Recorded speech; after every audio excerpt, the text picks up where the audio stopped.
जब से मैं बिहार आया हूँ, गांव में गया हूँ, मैं घूम कर जो देखा मैंने, उसके आधार पर कह रहा हूँ कि बिहार में शराबबंदी कहीं लागू है ही नहीं।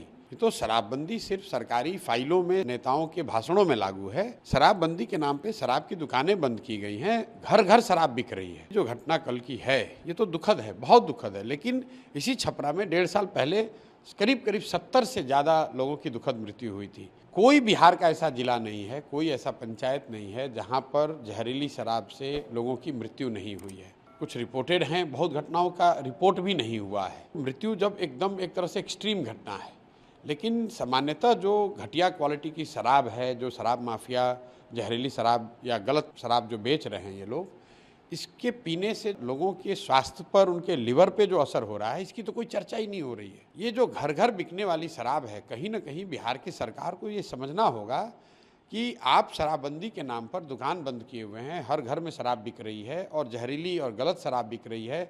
10 रुपये की शराब 100 रुपये में बिक रहा है। और ये सारा कुछ का फ़ायदा किसको हो रहा है? फ़ायदा यहाँ के भ्रष्ट अधिकारियों को हो रहा है, यहाँ के भ्रष्ट नेताओं को हो रहा है।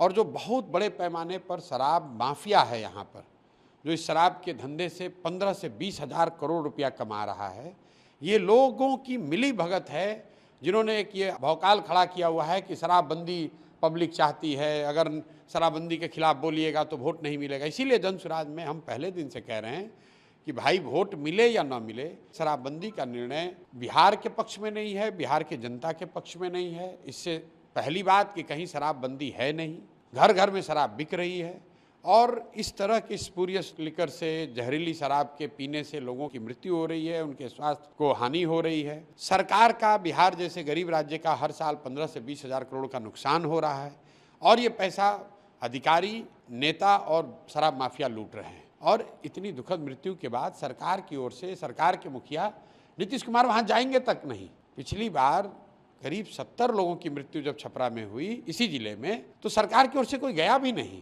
कोई अधिकारी जाएगा, खाना पूर्ति करेंगे, फिर वही बात हो जाएगी।